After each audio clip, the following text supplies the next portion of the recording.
하도록 하겠습니다. 오늘 정치발전소와 출판사 생각의 힘이 공동으로 기획해서 진행하는 북라이브, 저희가 정치발전소에서 이제 매달 한 번 정도는 북라이브를 진행하겠다고 말씀을 드리고 있는데요.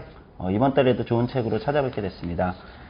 최근에 이제 나온 아주 따끈따끈한 신간입니다. 그리고 아주 많이 논쟁하고 토론할 거리가 많은 책이라고 저는 생각하는데요. 예, 신냉전 한일전 이 책인데요. 신냉전 한일전의 저자이신 이제 길윤영 저자이시자 지금 이제 기자시죠. 예, 이제 한겨레 신문 기자이신 길윤영 기자, 그리고 이제 신냉전 한일전의 저자님 모시고 오늘 그가 이제 몇 년간 한국 사회에서 가장 뜨거웠던 주제 중 하나이고, 지금도 아마 이 방송을 하고 있는 지금도 여전히 도쿄올림픽을 앞두고 좀 그렇죠. 여러 가지 논쟁이 오가고 있을 텐데요. 예, 그래서 한일 관계에 관련돼서 지난 길게는 뭐 한 4, 5년. 그렇죠. 짧게는 뭐 2019년, 18년부터라고 하더라도 이제 3년 정도를 아주 꼼꼼하게 추적하고 정리한 책입니다. 이 책의 저자인 길윤영 저자님 모시고 오늘 이야기 나눠보도록 하겠습니다. 네, 일단 반갑습니다. 네, 안녕하세요. 네.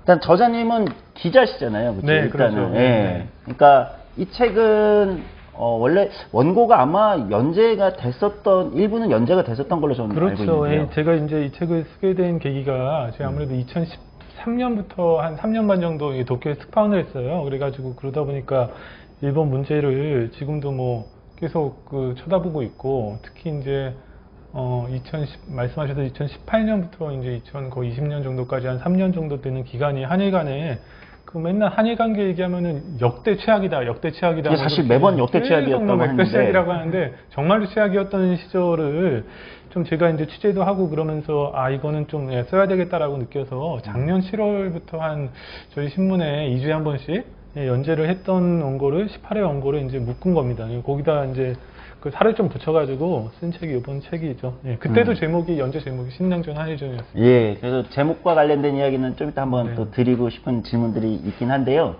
일단 이제 연재 당시에도 그렇고 책으로 묶어서 나왔는데 뭐 주변 반응이라든지 뭐 이런 거 어떨까요? 네, 이 책이 제가 연재도 그렇고요. 제 기본적으로 이제 한일 관계를 얘기를 하면은 굉장히 사람들이 감정적이 되잖아요. 그렇죠. 특히 이제 축구를 해도 그렇고 일본이랑 뭘 해서 진다 그러면은 굉장히 이제 우리가 좀 받아들이기 힘들고 여러 가지 감정적인 것이 좀 꼬이는데, 저는 그냥 특히 18년부터 우리가 한반도 평화 프로세스라고 했던 여러 가지 움직임들이 있었고, 그리고 그 이듬해 이제 한일이 엄청나게 이제 특히 이제 딱 요번 한 2년 전이죠. 그래서 일본이 경제 보복을 하고 거기서 우리가 뭐 지소미아 카드를 내놓고 반격을 하고 그러면서 있었던 정말 미칠 것 같은 2년 동안의 얘기를 좀 썼는데, 제 결론은 이게 우리가 뭐 여러 가지 뭐 평가가 있지만 여기에 대해서 제가 한국이 그런 거대한 외교전에서 저는 좀 졌다라는 제가 결론이었거든요. 거기에 대해서 이제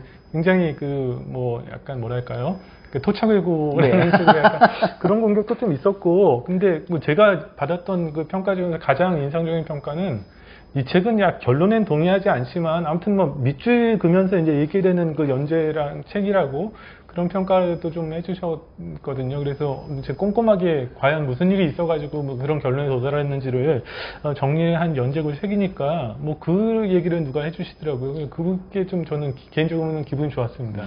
저는 개인적으로 이 책 읽어보면서 올해 제가 읽은 국제정치 또는 외교 관련된 영역의 책 중에는 가장 박진감 넘치게 읽었던 것 같아요. 네. 지금 말씀하시는 약간 톤은 굉장히 차분하시고 이제 뭐 이런 것 같지만, 글은 또 굉장히 박력 있게 쓰시는 느낌이세요. 네. 감사합니다. 그러니까 호흡이 막 이렇게 진짜 현장에 있는 듯한 느낌이어가지고, 어쨌든 토착외구라는 소리까지 들으셨다고 하는데, 저도 사실 주변에서 종종 듣는 얘기여가지고 뭐 동질감을 좀 느끼긴 합니다. 같은 이게 그룹이 있거든요. 클럽에 서로 가입을 하면. 예, 언제든지. 네. 어쨌든 이제 본격적으로 책 이야기를 좀 가보도록 하겠습니다. 일단 책 제목부터 들어가면서 이야기를 푸는 게 좋을 것 같아요. 그러니까 책 제목이 이제 신냉전 한일전입니다.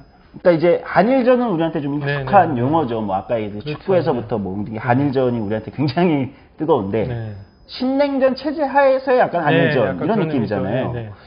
그러니까 신냉전이라는 건, 네네. 그러니까 적어도 이제 이 한일전이라는 구도가 한국과 일본의 국가 그렇죠. 대 국가 간의 무슨 뭐 국가대표 네, 대항전이 네네네. 아니라 네. 어떤 그 조성되어 있는 어떤 그 그렇죠. 국제 외교 환경이 네네네. 있다 이런 말씀이신 것 같은데 그렇죠. 조금 이제 설명이 필요할 것 이게 같아요. 한일 관계를 그냥 한일 관계, 그러니까 일본과 한국 이렇게 양자 사이의 갈등이라고 이제 볼 수도 있겠지만 그거보다는 좀 더 정확하게 이해를 하려면은 그러니까 1945년도에 이제 결국 일본이 패망한 후에 미국이 들어오잖아요. 그래서 이제 일본이 점령이 되고 이제 한국이 이제 저기 건국을 하게 됐는데. 그러면서 이제 그 시대는 그 냉전이었습니다. 전부 1단계가 냉전이었는데 그 한국이랑 일본이랑 그리고 나서 이제 1965년도에 국교 정상을 하잖아요. 이 시기는 냉전 시기. 그러니까 미소 간의 갈등이 있었고 그 갈등 속에서 이제 서로가 이제 기분은 특히 한국 입장에서 기분은 나쁘면서도 협력을 어떻게 보면 좀 강제받았던 시기죠. 그렇죠. 일본이 뭐 기지국가화 되는 그렇죠. 것도 그런 그렇죠. 과정이다 이제 이렇게 보는 어쨌든 거죠. 간에 그 소련과 미국과의 어떤 그런 어떤 냉전 체제 속에서 우리는 미국 편이고 미국이 제일 그 오야고, 그 다음에 이제 그 큰형 비슷한 게 이제 일본이고, 그리고 한국이었죠. 그래서 65년도 국교 정상을 하면서 그 약간은 큰형 비슷한 일본의 어떤 기술이랑 어떤 뭐 자금이 들어와서, 청구권 자금이 들어와서 한국이 거기에 대해서 이제 발전을 하게 됐고, 이제 그게 뭐 우리한테는 뭐 싫은 선택이기도 했지만 또 어떤 측면에서는 일본의 어떤 기술과 어떤 자금이 경제 개발의 씨앗이 된 거잖아요. 그런 의미 또 어떤 의미에서 일본은 한국이 어쨌든 냉전 체제의 프론트 라인에 서 있으니까 뭐 경제 개발에 지원을 해준다든지 여러 가지 뭐 선의의 여러 가지 배려를 했었죠. 그렇기 때문에 이 시절은 한일 간에 싸울 게 없는 거예요. 그렇죠? 같은 진영이 있으니까. 그랬던 시대가 일단 어떻게 보면은 어떤 협력을 강제당했던 시대가 이게 신냉전 시대였고 어떻게 보면 한국의 네네. 어떤 시민들 입장에서 감정적으로는 그렇죠. 나쁘지만 그렇죠. 당시에도 뭐 네. 반일 시위 같은 게 뭐 네네네. 젊은 층 중심으로 이제 학생 네네네. 중에서도 일어나고 했잖아요. 근데 이제 감정적으로 나쁘지만 국제 외교 정치가 강제했다. 그렇죠. 이제 그러니까 화해와 협력을 강제한 시기죠. 그렇기 때문에 같은 편이 있으니까 이 냉전 시기에는 이제 서로 뭐 마음속에는 갈등은 있지만 이렇게 뭐 서로 협력을 했던 시기였고, 근데 그게 이제 1980년대로 가면은 이제 냉전이 해체가 됩니다. 냉전이 해체가 되면서 이제 적이 없어진 거잖아요. 소련이라는 그 체제가 적이 없어지고 한국은 거기에 대해서 이제 뭐 중국과도 1992년에 수교를 하고 소련과도 수교를 합니다. 그러다 보니까 이 시기에는 뭐 한국도 이제 경제 성장을 하죠. 그리고 이제 민주화가 됩니다. 그랬더니 일본의 입장에서 봤을 땐 너네 괜찮은데? 너네도 굉장히 성장했는데? 그리고 한국 사람이 일본을 봤을 때는 어쨌든 간에 일본이 뭐 평화헌법이라는 그 체제를 50년 동안 유지를 하고, 그때 또 기억하시겠지만 뭐 고노다마라든지 무라야마다마라든지 이런 다마를 발표를 하면서 거기에 보면은 굉장히 반성적인 역사인식이 담겨 있죠. 그래서 그렇죠. 지금도 뭐 고노다마나 무라야마다마를 그렇죠. 이제 계승할 거냐, 네네. 인정할 거냐가 그렇죠. 여전히 이제 일본에서도 논쟁이니까요. 그래서 경제 성장을 하고 민주주의 국가가 된 한국과 평화헌법을 유지를 하고 반성적인 역사인식을 가진 그러니까 경제 성장을 하고 뭐랄까 그 민주화된 한국과 평화헌법을 유지를 하고 반성적 역사인식을 가진 일본이 우리 괜찮은데 우리 같이 친하게 지내볼까라고 했던 게 이 탈냉전 시대입니다. 그래서 많이 얘기했듯이 1998년에 그 한일 파트너십 선언이라는 걸 하죠. 그거라서 한일이 이제 앞으로 미래로 나아가자라고 얘기를 하면서 일본에서는 한류 바람이 붑니다. 그래서 우리가 굉장히 좋았잖아요. 일본에서 무슨 윤사마 분도 불고 막걸리도 마시고 이제 한국에서도 일본 여러 가지 문화가 들어오고 뭐 일도 우리가 보고 좋았던 시절이 있었네요. 네네. 그러니까 그게 이제 탈냉전 시대입니다. 네. 그랬다가 제가 말씀드린 신냉전이 좀 얘기가 길어지는데 2010년 정도가 되면 중국이 엄청나게 이제 부상을 하게 됩니다. 결국 변수는 이제 중국인데요. 그렇죠. 중국의 부상을 하게 되면서 중국이 부상을 하면서 한국 사람들이 보는 중국관과 이제 일본 사람들이 보는 중국관이 달라지게 되는 거예요. 지금 저는 그 부분을 좀 짚고 싶었어요. 책에는 솔직히 책에는 그 지점은 그렇죠. 잘 설명이 세세하게는 안 돼 있어가지고. 그러니까 중국이라는 나라가 커지는데 한국은 중국에 대해서 어쨌든 간에 그 여러 가지 이제 역사적인 경위가 있어서 그런지 몰라도 중국은 어제 큰 나라다. 우리가 좀 사이좋게 지내야 된다. 우리 경제적으로 너무 중국이 우리 수출과 수입의 가장 큰 국가니까 중국이랑 좀 사이좋게 지내야 된다고 보는 반면에 일본은 그쪽에 동중국해에 보면은 이제 중국과 일본 사이에 센카쿠 열도를 둘러싼 그런 어떤 그 영토 분쟁이 있잖아요. 여기에 대해서 이제 중국은 엄청난 2010년대부터 특히 2010년도에 중국이 이제 일본이 60 몇 년도부터 계속 40년 동안 세계 GDP 2위였는데 중국한테 뒤집어지고 또 센카쿠에도 둘러싼 이게 영토 분쟁이 발생하면서 중국을 저 부산국으로 어떻게 상대를 해야 될 거를 두고 한국과 일본이 좀 이렇게 다른 결론을 내기 시작하는 거죠. 한국은 어쨌든 간에 중국이랑 우리가 협력해야 된다. 일본은 그거로는 안 된다. 좀 이렇게 중국은 저 커지면 위험하기 때문에 미국과 우리가 협력을 해서 미일 동맹을 강화해서 여기에 맞서야 된다. 라고 이제 동아시아를 어떻게 만들어 나가야 되는지에 대해서 특히 중국의 부상에 대해서 한국과 일본의 견해가 달라지게 됩니다. 이 전략적 이제 제가 얘기하는 그 견해 차가 생기게 되고 거기다 플러스해서 그러니까 북한이 이제 핵 개발을 이제 하잖아요.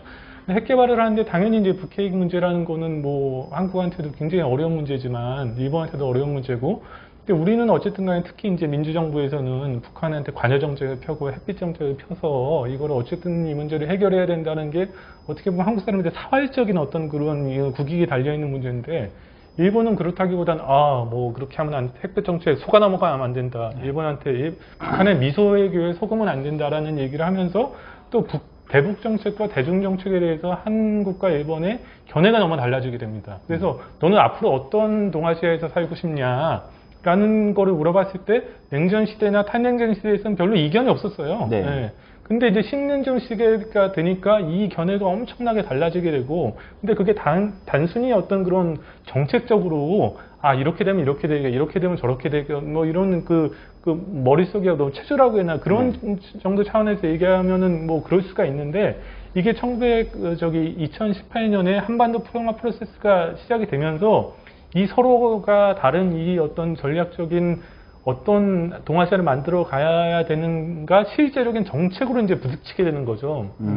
그러면서 이제 말씀드린 이 책의 어떤 주제가 되는 한일 간에 정말 지금도 돌이켜보면 정말 너무 힘든 그런 어떤 갈등이 있었다라는 게 기본적으로 제 생각이고 그런 측면에서 보자면 어떤 한일 간의 어떤 위안부 문제랄까 어떤 강제동원 피해자들의 어떤 배상 문제는 그거를 좀 더 강화시켰던 어떤 현상적으로 보였던 그 이유는 어떤 기본적인 신냉전이 시작되면서 달라진 한일 간의 어떤 전략적 견해차를 좀 더 이렇게 확대 강화시켰던 그런 변수지 저류에 있었던 거는 제가 말씀드렸던 그런 변화다. 이런 얘기를 좀 하고 싶었어요. 예. 사실 지금 이제 조금 긴 시간을 우리 이제 길윤영 저자님, 기자님께서 말씀해 주신 게 바로 사실은 이 책의 배경이 되는 어떤 그렇죠. 국제 외교 정치 환경의 변화, 요걸 말씀해 주신 건데, 사실 요 지점에 대해서 많은 이제 한국에서 어쨌든 이제 한일 관계 문제를 이제 보는 많은 시민들 입장에서는 이게 이제 여기서 이 포인트가 조금 어려운 지점인 것 같아요. 그러니까 이건 어쨌든 느껴지는 상대의 존재가 느껴지는 이게 감도가 다를 수 있는 거잖아요. 그러니까 좀 전에도 얘기했지 일본이 느끼는, 그러니까 이제 궁금한 겁니다. 그러니까 기자님이 이제 일본에 특파원 생활도 하셨으니까 일본에서 느끼는 중국 또는 센카쿠 열도 분쟁. 그러니까 이제 우리는 독도를 둘러싼 이제 영토 분쟁이 한일 간의 이제 가장 초미의 관심사인데 사실 일본 사람들이 센카쿠 열도 분쟁이랑 또 굉장히 민감한 독도 이상으로 어떻게 보면 민감할 수도 있을 것 같은데요. 그러니까 최근에 이제 제가 흥미로운 외신 기사를 봤는데 세계에서 반중 감정이 제일 높은 나라가 어디니까 저는 한국일 줄 알았어요. 우리나라 이제 반중 정서가 굉장히 높잖아요, 최근에.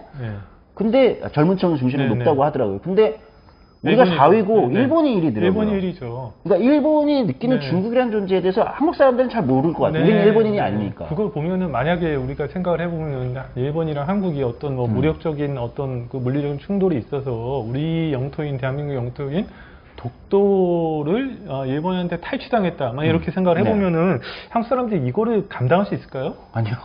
전쟁을 이제 전쟁이 내일 당장 예비군 되겠죠. 해도 그거는 진짜 우리가 견디거나 감당할 수가 없는 거잖아요. 근데 아무리 한일 사이에 사이가 나쁘다고 그래도 해상자위대 누가 와가지고 이제 이쪽에서 깝치거나 그러진 않죠. 일본이 그냥 말로 서로 이제 방위백서에 역시 진해 땅이라고 그러고 약간 그런 거에 대해서 그러면 초치를 해가지고 거기 대사나 무슨 공사를 불러가지고 항의하고 이런 정도인데 제가 지금도 기억나는 게 2012년 8월에 그 홍콩의 어떤 활동가들이 거기서 배를 타고 그 센카쿠에도를 가가지고 이제 상륙을 막 해요. 저는 그때 텔레비전에서 보다가 이거 일본 저기 해상보안청이 못 막더라고요. 그래가지고 거기서 막 사람들 오성 홍기 들리고 막 난리치는데 괜히 그 무능력하게 홍콩의 활동가. 네, 홍콩 활동가, 거기 홍콩에서 우파 활동가. 아, 네. 우파 저기가 아니고 그 중국적인 네. 사람들이 가서 거기를 상륙을 해가지고 막 오성홍기 흔들면서 난리를 치니까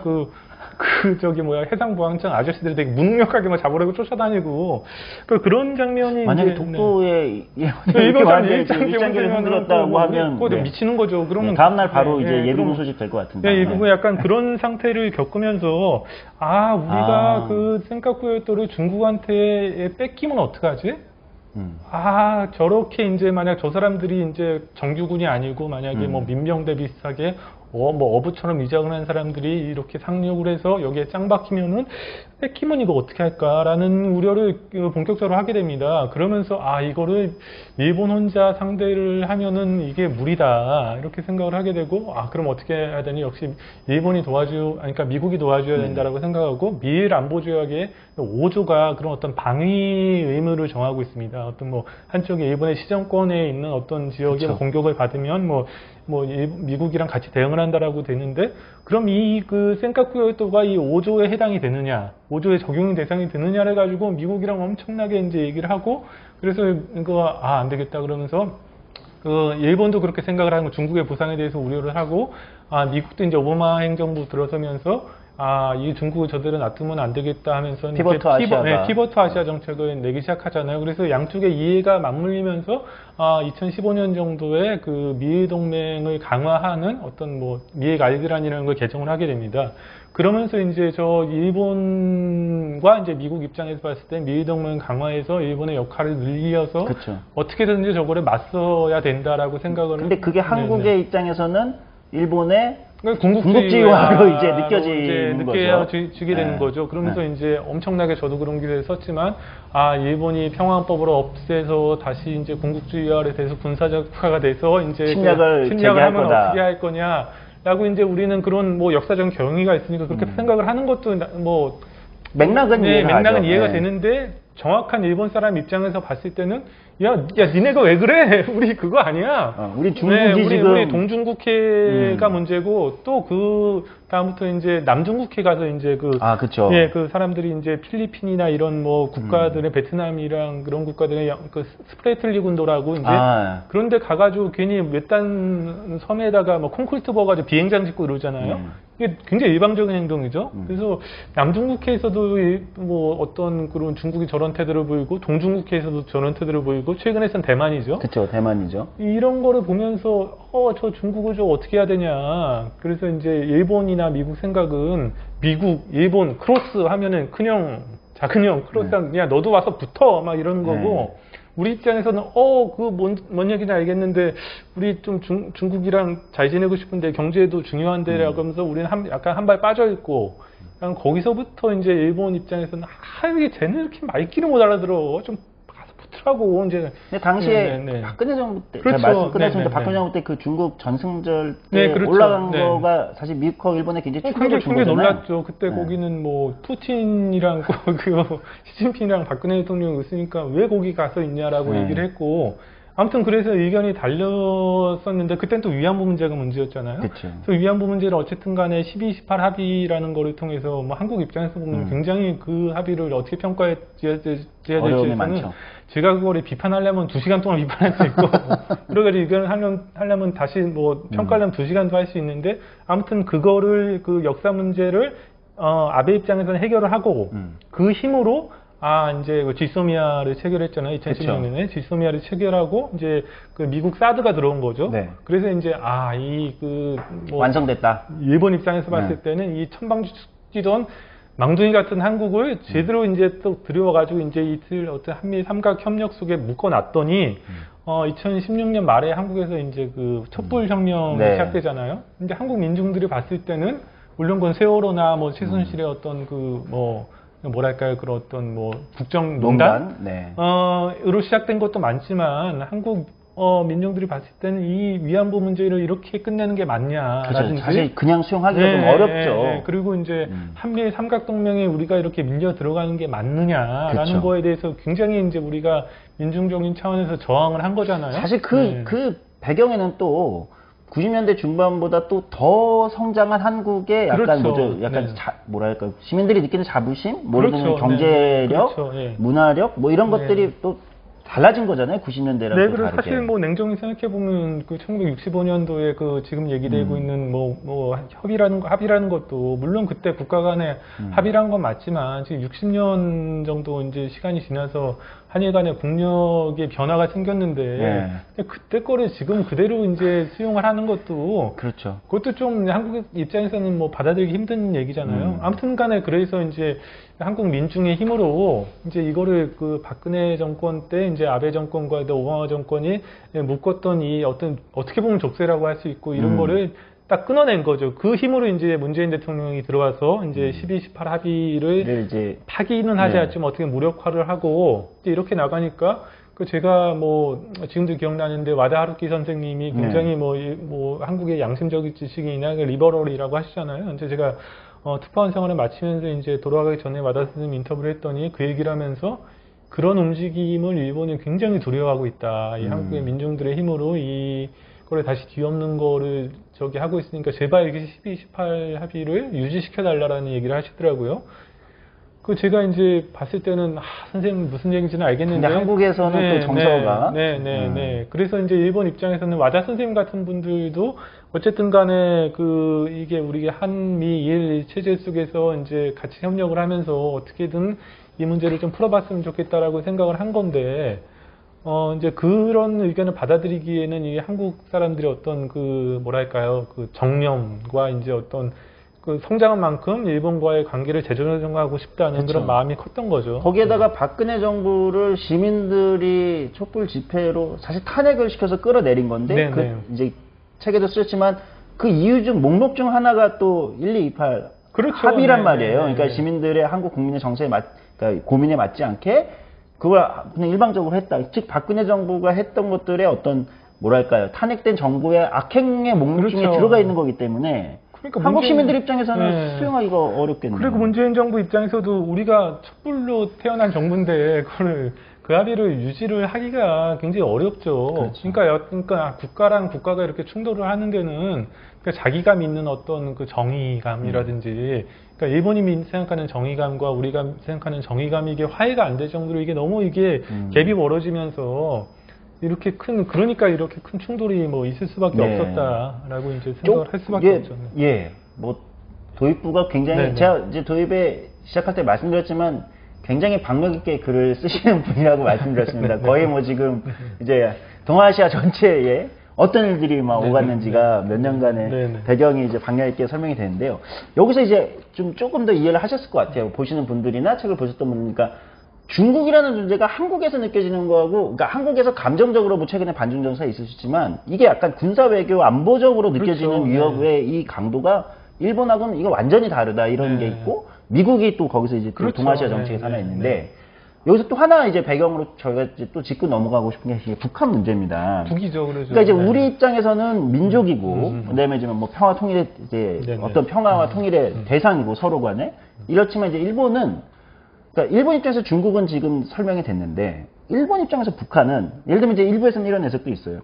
그냥 뭐 큰 문제 아니고 내부 정치용 아니냐, 일본 내부 정치용. 사실은 이제 어떤 면에서 이제 국제 정치의 어떤 아젠다라는 많은 것들이 국내 내부 정치용으로 활용되는 경우가 솔직히 많잖아요. 그렇죠.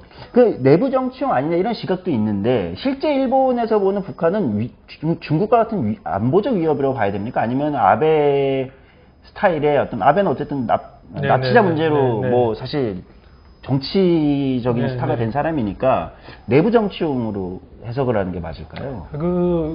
전에 하여튼 일본 사람들의 어떤 대한반도 인식이라는 게 남한은 지금은 어쨌든 간에 발전을 했지만 한 70년대까지만 해도 딱 두 개예요. 독재와 기생관광. 그러니까 저 나라는 독재의 나라, 더러운 나라, 어둠컴컴한 나라, 김대중을 납치하는 나라.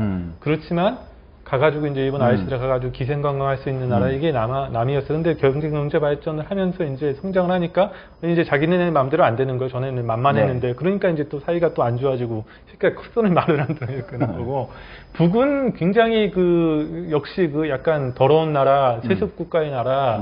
그러면서 이제 아까 말씀하신 납치를 라는 범죄를 저지른 나라. 이 납치 문제가 저도 정말 일본 사람들의 그 감정은 이해가 안 되는데 어쨌든 간에 자기네들은 더 나쁜 짓을 많이 했잖아요. 근데 납치 피해자가 뭐 20명가 될까 말까인데 전후에 이제 너희들 가해자라고 맨날 욕만 들어뒀던 일본이 드디어 처음에 피해자가 돼가지고 이 어떤 피해자로서의 어떤 감각을 막 드러내면서 아 저런 뭐 그 국가 범죄를 저지른 나라 하면서 기본적으로 멸시하고 기본적으로 이 사람들을 뭐 음험하게 생각하는데 이 자식들이 갑자기 그 이제 핵을 갖기 시작하는 거예요. 근데 그 핵이 우리도 일본 입장을 좀 생각을 해보면은 얘들이 쏠 때 그 특히 이제 그 뭐 화성 뭐 이런 걸 쏠 때 피용하고 쓰면은 어디다가 쏘냐면은 동쪽으로 쏩니다. 그러니까 굉장히 뭐 고도가 높다고는 하지만 일본 열도를 날아가서 쭉 날아가서 이제 넘어가죠. 네네네 서태평양으로 떨어지거든요. 그러면은 일본 입장에서 봤을 때는 기분이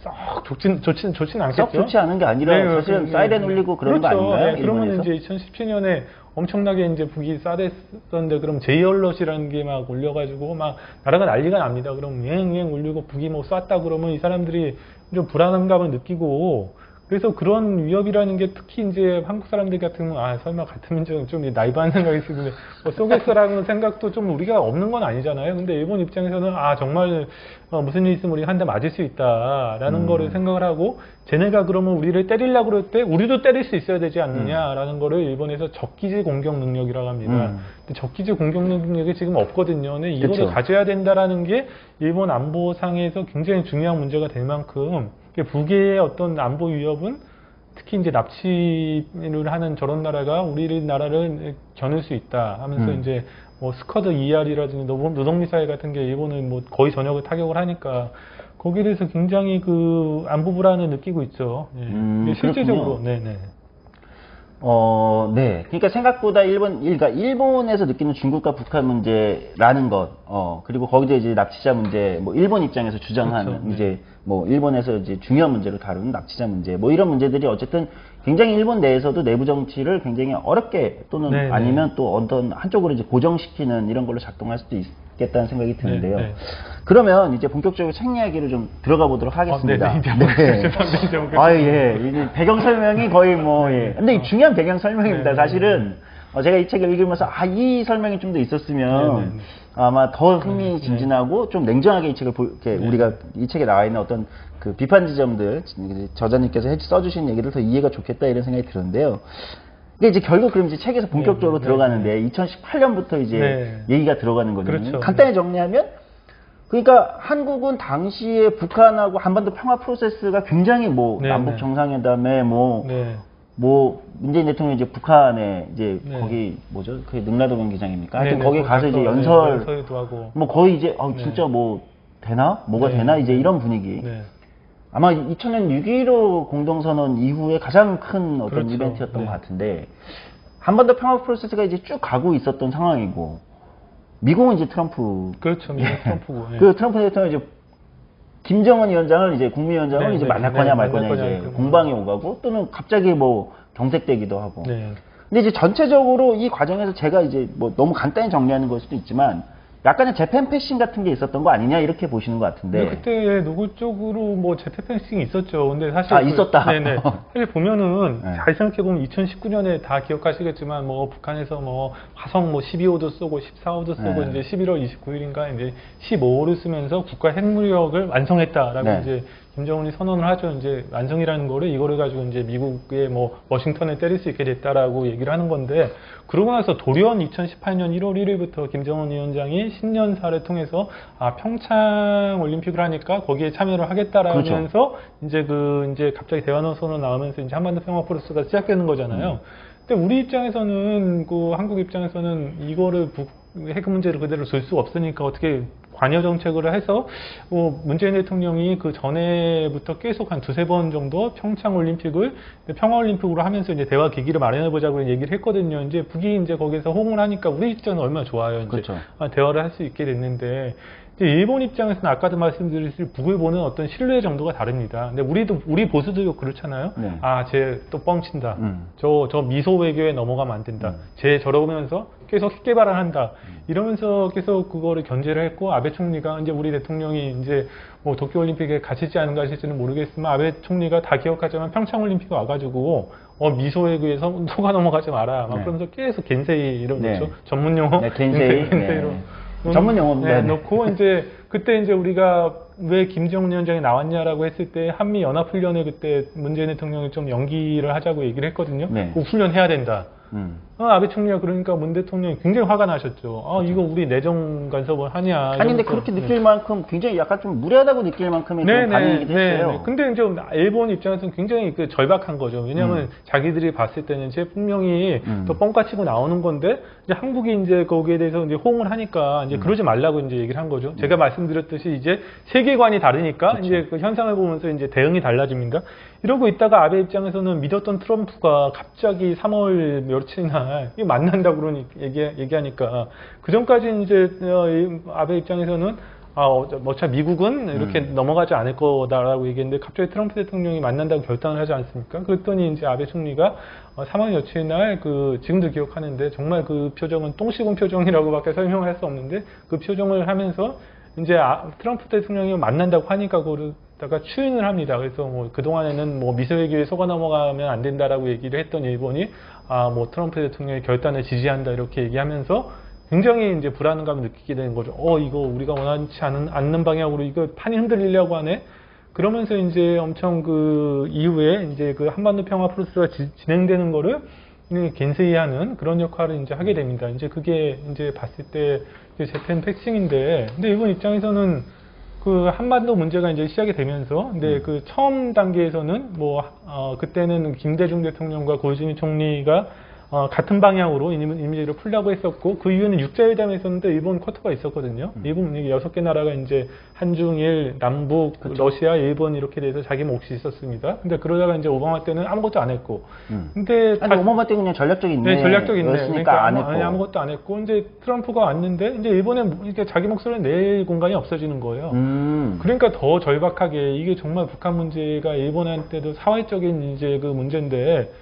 이렇게 우리가 원치 않은 방향으로 이 판이 뒤집히려고 하네라는 거를 보면서 굉장한 로비를 엄청나게 하지 않습니까? 그 순간부터? 굉장한 거기서 이제 그 좌절감을 느끼고 이 판을 우리가 일본이 원하는 방식으로 다시 틀어야 된다라는 식으로 하면서 이제 책에도 있지만 그때 이제 굉장히 불안하게 한국에 그때 미국에서 이제 등장한 이제 국가안보보좌관이 그 유명한 존 볼튼이잖아요. 그리고 이제 일본에서는 야치쇼타로라는 그러니까 일본의 외교 책사라고 하는 그렇죠. 이 야치쇼타를 거의 12.18 합의도 이제 했던 사람인데 이 두 전략가가 만나면서 결국 이제 결국 미국의 이제 대북 정책과 이제 비핵화를 어떻게 할 거라는 문제를 가지고 북한이 사실상 받아들이기 힘든 그런 요구를 합니다. CVID. 세 가지 요구가 북핵에서 CVID 그러니까 이거는 완전하고 검증 가능하고 돌이킬 수 없는 비핵화. 오케이. 그리고 이제 모든 사거리에 탄도미사일을 다 없애라 그러는 거예요. 모든 사거리에 탄도미사일을 다 없애라고 하면 북한은 그냥 이걸 전문 용어로 그냥 빤스까지 다 벗으라는 소리. 전문 용어입니다. 네. 그러니까 이거를 북한에서 그렇고 또 하나는 뭐냐면은 납치 피해자. 그렇죠. 일본에서 내부 정치에도 굉장히 중요한 문제죠. 납치 피해자의 전원 귀환 이런 얘기를 합니다. 근데 돌아가신 분도 있고 그게 전원 귀환이 안 되는데 이게 사실상 현실적으로 실현 불가능한 요구를 막 들이대면서 그런 어떤 야치쇼타로랑 굉장히 매파인 네오콘의 후예인 볼턴이 화학적인 결합을 하게 되면서 이제 진행되려고 했던 이 한반도 평화 프로세스를 이제 가로막으면서 결국 파국으로 이끌어가는 그런 역할을 하게 되는 거죠. 근데 그러니까 여기서 조금 정리를 한번 포인트를 짚고 싶은 건 재팬 패싱이 그러니까 문재인 정부도 일정 정도 초기에 그 한반도 평화 프로세스 과정에서 재팬 패싱이 있었는지 모르겠지만 사실 트럼프도 그 과정에서 이렇게 트럼프 개인의 캐릭터인지는 모르겠어요. 사실 저는 뒤에 질문하고 싶었는데 기존의 정부들 부시나 오바마 이런 정부들이랑 다르게 사실 재팬 패싱이 미국 행정부에도 일정 정도 초기는 있었던 거 아닌가 이런 생각이 들기도 하는 거예요. 그렇죠. 그러니까 약간 그 전에 2017년 정도 국면을 보면은 그때 NHK에선가 이제 11월 달에 그 굉장히 그러니까 NHK 스페셜의 특집 방송합니다. 그러면은 그거 보면은 이제 미일 간의 정상 간의 관계가 얼마나 이제 친하냐. 그래서 트럼프가 해외 정상에서 제일 믿는 사람이 아베 신조입니다. 그러면서 아베를 엄청 좋아하고 아베 얘기를 잘 듣고 이랬는데 그 3월 그 8일이죠. 그때 우리가 다 기억하는 그 우리 그 누구냐 우리 정의용 지금 네. 외교부 장관님이 네. 그 어둑어둑한 백악관 앞에서 그쵸. 막 그 만난다고 이제 그 하지 않습니까? 이제 그 얘기를 아베가 이제 그 직전에 들었다는 거예요. 그러니까 아베 입장에서 얼마나 큰 충격이었고. 그렇죠. 예, 그러니까 그동안에 정말 미국과 일본이 같은 자리에 있고 그래서 100% 입장이 같다고 생각했는데 갑자기 그 한국에서 정의용 실장이 가더니 뭐 일본이 전혀 생각지도 못했던 식으로 이제 그 사태가 변화하기 시작하니까 그때 이제 제가 만났던 여기 일본 대사관의 그 일본 그 외교관들도 아우 정의용 실장이 움직이면 일본이 긴장하게 된다고 그런 식으로 이제 얘기를 이제 하게 그렇군요. 됐죠. 네. 그러니까 이제 근데 이제 결국은 뒤집은 거잖아요. 네네, 일본의 네. 이제 야치 국장과 네네.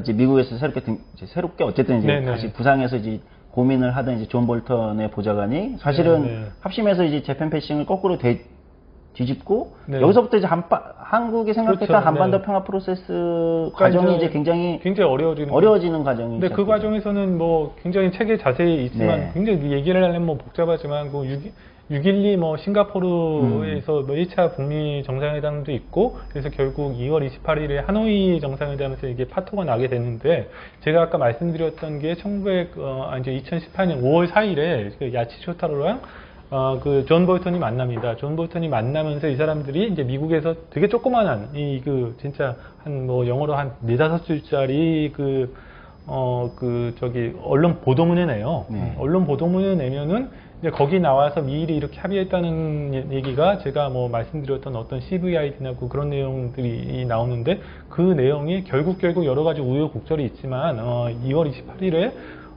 그 이제 하노이에서 결렬이 되게 되는 그러니까 그렇죠.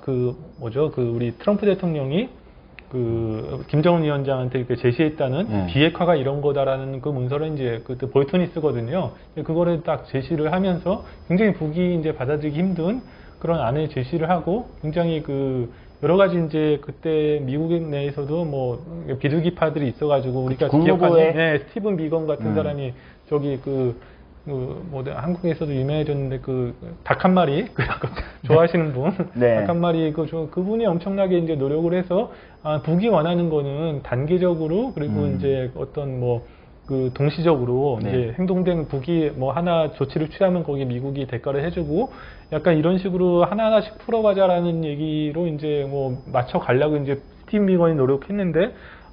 볼턴 보좌관이 뭐 재작년에 아주 화제가 됐던 책이 있잖아요. 그 일이 일어난 밤이라는 그 책을 자세히 보면은 이제 어떻게 이제 갔는지가 이제 자세히 나와 있고, 그런 과정을 겪으면서 결국은 뭐 이게 파국으로 이끌어가게 된다. 그래서 제가 봤을 때, 그 한반도 평화 프로세스가 엎어진 제1의 원인은 존 볼턴이고 그 두 번째가 이제 야치 쇼타르다 내지 일본의 존재다라고 생각을 하게 되는 거죠. 그러니까 이 부분에서 이제 그러니까 이제 일본이 굉장히 그러니까 일본이 패싱된 상태로 한반도 평화 프로세스가 이제 가는 과정, 북핵 문제를 해결하고 뭐 이렇게 가는 과정에 대한 이제 굉장한 이제 어떻게 보면 뭐 해방을 놓고 그것이 이제 일본의 전략이나 안보나 또는 내부 정치도 있겠죠. 국내 정치 측면에서의 이제 이런 것들을 고려해서 이제 그것에 굉장히 이제 스탑을 계속 걸고 그것이 또 미국의 볼턴이라는 또 매파들과의 이해관계가 맞았던 건데 근데 이제 고민되는 건 이런 건 있어요. 그러니까 이제 시계를 90년대 말 이제 2000년대 초반으로 돌리면 비슷하게 당시 이제 김대중 정부에서 2000년 6.15 이제 회담을 할 때 공동선언이 나오는 그 과정을 가기 전에 사실은 아까 이제 초반에 잠깐 지적하셨던 이제 한일 파트너십 이게 있었고 그러니까 그렇게 풀리고 근데 북일 관계도 당시에 이제 고이즈미와 북한의 이게 이제 연쇄로 풀었던 거잖아요. 그러니까 그러니까 한국과 일본, 북한과 일본, 그리고 이제 미국하고 있고 북한 그리고 이제 한국과 북한 이게 이제 맞물려서 풀어갔던 거잖아요. 이거하고는 좀 과정이 달랐다는 생각이 들어요. 그때가 제일 이제 이상적이고 이제 아마 동아시아가 이제 옛날 냉전 질서를 완전히 그 해체할 수 있는 그 굉장히 좋은 기회였는데 기본적으로 이제 한일 간의 관계가 좋아졌고요.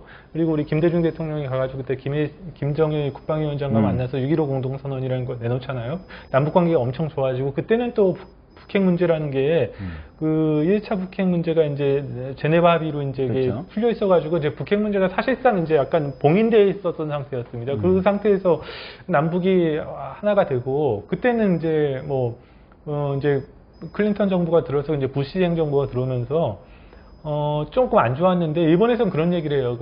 그때 좀 지나고 나서 이제 육자회담이 시작되고 이제 그 전에 이제 2002년 9월달에 네. 고이즈미 총리가 갑니다. 근데 그렇죠. 고이즈미 총리는 북한에 가서 그때 김정은 위원장이랑 만나서 이 국교정상을 해서 이 언제까지 이제 이웃 나라인데 싸워야 되느냐. 네. 그래서 이 문제를 해결하려고 했고 그때 만나서 이제 일본과 그 부시 대통령한테 얘기를 해서 이거 북한이랑 대화를 해야 된다라고 얘기해서 일본에서 보기에는 육자회담이 시작됐는데 일본이 기여했다는 얘기도 이제 그쪽 정부들은 많이 그렇죠. 합니다.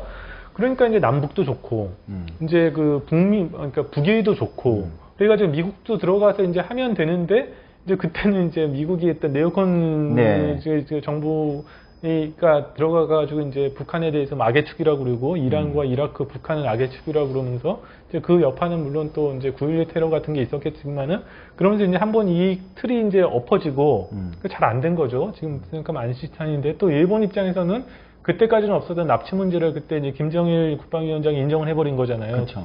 그러고 나니까 이제 그게 북한의 외교 그렇죠. 실수다라는 엄청난- 지적도 일부에서 있어요. 네, 그걸 인정한다는 네, 게 네. 뭐 나쁜 짓을 했지만 결과적으로 공식적 인정한다는 네, 게 굉장히 나중에 발목을 잡을 네, 거 아니냐 이런 얘기도 있죠. 결과적으로 이렇게 돼서 북일 사이 이제 아무것도 못 하게 된 거죠. 그러면서 이제 납치 문제라는 너무 어려운 난제가 생기고 또 그러고 나서 이제 뭐 여러 가지 문제가 생기면서 지금 상황이 이제 해결이 안 되면서 이제 그때는 이제 막 드리고 싶은 말씀 한일이 같은 방향을 바라봤다. 그래서 이제 사이도 좋았고 서로 이제 교류하면서 막걸리도 마시고 서로 이제 이게 뭐 한국에서 가면 뭐 윤사마 봄도 일고 뭐 그랬던 시절이었죠. 근데 그게 이제 다시 말씀드리지만 그땐 또 중국 변수가 없었고 이제 그렇죠. 중국이 들어오면서 양쪽의 견해가 좀 달라지고 또 북핵 문제가 점점 더 어려워지면서 이게 지금 어떻게 이 동아시아에 이런 꼬여있는 상황을 이제 해결할 수 있을까라고 생각하면은 이제 머리가 아파지는 거죠. 예. 네. 여기서 이제 다음 주제로 넘어가야 될 것 같은데 이제 한반도 평화 프로세스 과정에서 이제 일본과 이제 존 볼턴 그다음에 이제 이런 얘기들이 좀 우리가 다뤄봤는데 그러면서 이제 지금 제가 시간대를 잠시 이제 혼란스러울 수 있는데 또 한 축의 시간대에서는 네. 사실 이제 대법원 이제 강제 그렇죠. 동원 관련된 네, 이제 그러니까 이제 1228 그렇죠. 합의에 대한 네. 이제 이거는 이제 초기에 이제 일본하고 이제 한번 실랑이 네, 있었고 네.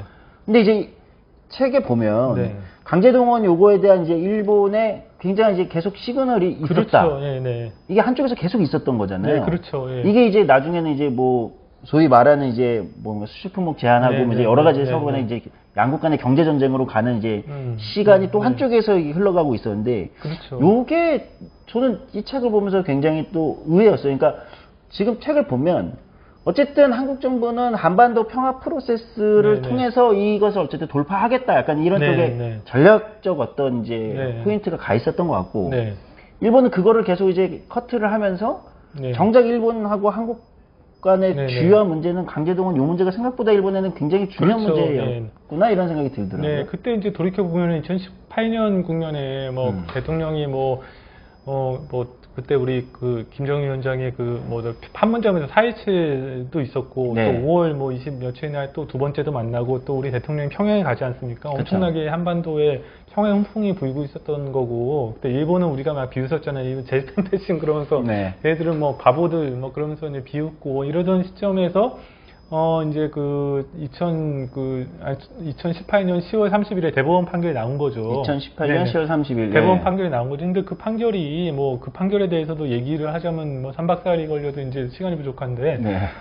그러니까 쉽게 얘기하면은 그 판결은 그 한국 입장에서 봤을 때는 또 그 전에 이제 박근혜 정권 때 이 판결이 원래 2012년에 5월 달에 나오는 판결에 대한 대법원 확정 판결이 나와야 되는데 그렇죠. 그때 뭐 사법 적폐라고 해서 지금 이제 그 논란의 그거는 뭐 박근혜 정권 때 이제 최종 결론이 안 나왔던 거잖아요. 네. 근데 그 사람들을 다 이제 사법 적폐라고 해서 이제 우리가 그 촛불의 힘으로 들어선 문재인 정부가 다 이제 수사까지 하고 지금 수사까지 뭐. 하고서 이제 다 약간 네. 그랬는데 이제 그 문제가 결론이 나오니까 이제 정부는 거기에 대해서 이제 손을 댈 수가 없는 거예요. 이제 이거 거기다- 역시 네, 이제 아까 우리가 잠깐 다뤘던 이제 128 합의보다 어떻게 보면 그렇죠. 더 손대기 더, 어려운. 더 어려운 거죠. 근데 그 문제가 나오니까 이제 손을 댈 수 없고 또 정부 입장에서는 뭐 이것보다 이제 이런 한일 간의 그 굉장히 난제에 대해서 싸우는 것보다 아마 한반도 평화 프로세스를 통해서 북핵 문제가 해결이 되면은 그 힘으로 이 한일 간의 현안은 아마 그 하노이에서 의미 있는 합의가 나와서 정말 북핵 문제가 해결되는 방향으로 나갔으면은 아마 일본이 불만은 있었지만 이거를 가지고 2019년 7월 같은 그런 보복 조처는 취하지 못했을 거예요. 왜냐하면 일본 외교라는 게 대세가 정해지면 거기에 그렇죠. 대해서 따르거든요. 이게 순응하는 거니까. 그래가지고 일본이 엄청나게 불만이 있었고 이 판결이 나왔는데 한국 정부가 이제 대응을 안 하죠. 왜 대응을 하냐면 그건 문재인 정부가 어떻게 사법적 폐에 또 이게 가담할 수 있어 비슷하게 이런 모양이 되기 때문에 그러니까 일본이 거기에 대해서 굉장히 불만을 느끼면서 왜 일본 입장에서는 이 판결이 어쨌든 간에 그 돈 문제가 65년도에 청구권협정은 다 끝났다고 이제 해왔고 그 체제 아래에서 이제 한 50년, 60년 동안 이제 한일 관계가 발전해왔다고 이 사람들이 생각하는 건데 그 65년 체제를 흔드는 근본부터 흔드는 거다 이렇게 보는 거잖아요. 흔들고 나면은 일본 사람들이 생각할 때는 여기서 끝이 아니고 우리 옛날에 우리 피해를 조사했던 우리 강제동원 위원회가 있었잖아요. 거기 보면은 전문 기업이 200몇 개다, 1000몇 개다 이렇게 얘기하는데 줄줄이 소송이 일어나가지고 이제 일본 기업들이 다 주겠구나 이런 이 사람들 그런 공포를 느끼는 거죠. 그래서 어쨌든 간에 이 문제가 해결이 된 게 아니냐 65년도에 해결이 됐잖아 얘기를 하니까 한국 정부가 이제 반응을 안 한다 거기에 대해서 이제 반응을 해줬어야 되는데 이거 어려운 문제다. 아니 그 부분이 조금 솔직히 말하면 저는 좀 한국 정부의 대응이 조금 그렇죠, 아쉬웠던 측면 아닌가. 그러니까 그걸 안 할 수는 없지만, 그러니까 뒤집을 수는 없지만 그래도 어떤 그 대응과 그렇죠, 어떤 조율 과정이 있었어야 되는데 약간 어떤 체계 지금 팩트 정리로는 굉장히 그렇죠. 대응이 없었죠. 약간 대응이 없는 기간이 좀 길었던 것 같은데. 대응을 이제 하려고 해가지고 그때 이낙연 그때 총리가 나름 이제 이 양반이 또 동아일보 이제 특파원 출신이어가지고 일본말도 잘하시고 그래가지고 이제 좀 총리로서 해결을 하라 그래서 이제 이낙연 총리 해결하려고 막 전문가들도 만나고 막 그래요. 그래가지고 이제 안이 있는데 안에 대충 해보려고 그러는데 청와대에서 이제 거절을 하고 이렇게 되면서 일본이 이제 야 빨리 좀 해결을 해줘라 그러는데 반응이 없으니까 우리 이게 청구권 협정을 보면 3조가 이제 분쟁이 있을 때 해결하는 건데 3조 1이 뭐냐면은 이게 문제가 생기면은 양국 간에 문제가 생기면 서로 이제 외교 협의를 해보자. 외교 협의를 1월 9일 날에 신청을 해요. 그럼 외교 협의 2019년 1월 9일에 신청을 하면은 얘기를 해보자 이러면 될 거 아니에요. 근데 한국이 이제 거기에 반응을 안 합니다. 반응을 안 하니까 일본 입장에서는 막 화가 나죠. 왜 예전에 반응을 안 하죠? 그래서 아베 총리가 너무 화가 나가지고 근데 그해 이제 있었던 시정방침 연설이라는 걸 일본 정기국회가 1월 달에 개회가 되거든요. 1월 말에 개회가 되면은 우리가 미국이랑은 이렇게 지내고 이제 저기 중국이랑 이렇게 지내고 각 나라별로 이제 어떻게 지내겠다고 얘기를 합니다. 근데 한국에 대해서는 이런 방구를 안 해요. 그러니까 상대가 짜증나니까 안 하겠다는 얘기죠. 근데 그런 것도 이제 있었는데 한국은 지금 그때가 아니죠. 이제 2차 북미 정상회담을 하니까 이제 거기에 이제 한반도 평화를 쓸 때 이제 온 집중을 합니다. 일본의 불만은 쌓여가는데. 근데 그러고 있다가 하노이에서 4월이 그러니까 2월 29일에 이제 하노이에서 이제 결렬이 되잖아요. 그러면서 이제 한국이 그 전까지 막 열심히 이제 해결을 하려고 했는데 하노이가 결렬이 되면서 우리가 굉장히 스탠스가 좋았다가 3연초가 위기에 놓이게 됩니다. 왜냐면은 북한 입장에서는 한국은 믿고 여기까지 김정은 위원장 입장에서는 기차를 타고 3박 4일을 걸려가지고 하노이까지 갔는데 이랬다. 한국 때문에 망했다. 그리고 이제 미국 입장에서는 이게 딱 되면서 북한이 불만을 터뜨리면서 한국이 이제 남북 대화가 이제 그 이후에 딱 끊기거든요. 그러니까 한국이 외교력으로 리버러지가 있으려면은 남북 관계가 좋을 때 이제 리버러지가 있는데 얘네가 끊겼다. 한국이 이제 영향력이 없어졌다. 그러면서 미국이 이제 한국을 약간 좀 쉽게 보기 시작하고 또 일본 입장에서 봤을 때는 그래 니네들 우리 문제도 이렇게 해결 안 하고 있다가 이렇게 됐다라는 거지. 이제 만약에 하노이에서 좋은 결론이 났으면은 일본이 감히 그런 조처를 취하지 못했을 텐데, 왜냐면은 이제 아베도 이제 김정은 위원장을 만나서 자기도 정상회담을 해야 되잖아요. 그렇죠. 그러려면 한국의 도움이 필요하고 어쨌든 간에 그게 절실한 상황인데, 한국이 이제 북이랑 딱 끊어진 거를 이제 깨닫는 순간 그래 좋아 이렇게 판단을 하면서 이제 5월 이제 그 말에 한 번 더 얘기합니다. 그 외교 협의, 외교 3조. 협의를 네.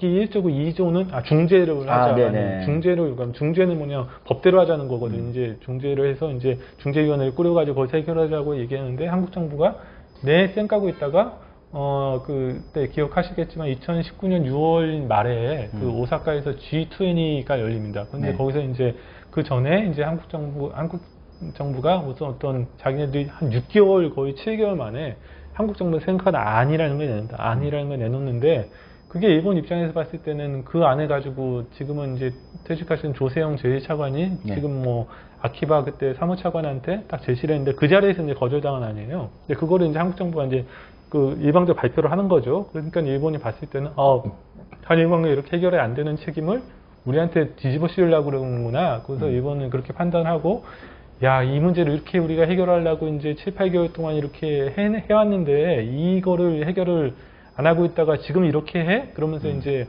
아베 총리가 이제 문재인 대통령 안 만나주죠. 그러고 나서 이제 바로 돌아간 다음에 제가 이게 책에서 썼던 표현대로 그 한국의 그 옆구리에 날카로운 칼날을 네. 쑤셔 넣는다고 하는 그런 조처를 취하게 됩니다. 그렇게 보면은 첫 번째로는 아마 그 항만호 평화 프로세스가 그대로 잘 진행이 됐다면은 일본이 감히 이런 조치를 취하지 못했을 것이고, 두 번째는 꼭 그러진 않았더라도 한국이 애초에 좀 그 외교 협의를 하면서 이 위기 관리를 했었으면은 일본이 그렇게까지는 또 하지 않았을 거다라고 이제 저는 판단을 하는 거죠. 제가 그래서 그때 이제 2019년 초반부터 이제 봄 이런 국면에 왜 일본이 그렇게 일본을 아는 사람들은 저렇게까지 얘기를 하는데 좀 네. 외교 협의를 하든지 뭘 하든지 좀 대화를 하든지 무슨 대안을 내놓든지 뭐 해야 되는데 뭐 이렇게 얘기를 안 하니까 다들 이해를 안 가서, 그때 이제 제가 민주당 무슨 토론회 때 이제 네. 저 불러가지고 제가 가가지고 무슨 얘기를 했냐면은, 아니 이렇게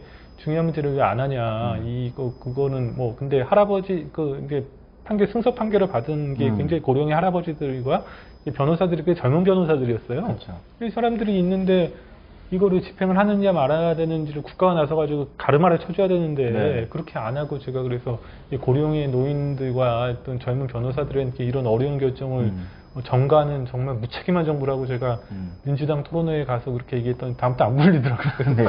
네, 저라도 안 부를 것 같아요. 네. 아무튼 그런 것들이 뭐 있었습니다. 네.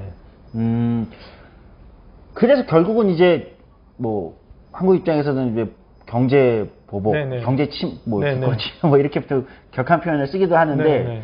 이제 상호간에 이제 술주 품목 제한, 이제 네네. 여러 가지 제한 조처들이 오가잖아요. 굉장히 네네. 이제 충격적인. 그렇죠. 여기서부터는 한국은 이제 완전 이제 경제 침략이다. 그렇죠. 네. 이렇게 해서 이제 대응을 하기, 불매운동 이렇게 가잖아요. 그때를 생각해보면 저는 아마 그 무력 행사가 이제 지금은 이제 불법이잖아요. 네. 무력 하면 문제 해결의 수단으로 무력을 쓰는 게 불법입니다. 근데 그 전에 어떤 18세기, 19세기 이런 때 같았으면 아마 그때 아마 네. 한일 사이에 전쟁이 일어나지 않았을 거라고 않았을까. 저는 그렇게 네. 생각을 해서 제가 굉장히 그 가슴 아팠던 시절이었는데, 근데 그러고 나니까 일본이 어쨌든 간에 그 반도체라는 게 뭐 90년대 이후에 한국 경제를 살린 우리의 지금의 누리고 있는 우리의 번영을 가능케 한 그 어떤 품목인데, 그거를 만드는데 굉장히 필요한 물품들을 갑자기 이게 그걸 수출을 제한을 하니까 그 대부분의 또 한국 사람들이나 주요 정치인들이 제가 아까 말씀드렸던 어떤 일본의 어떤 불안 같은 거에 대해서는 이제 좀 무감각하거나 그렇죠. 잘 모르는 잘 모르죠. 거잖아요.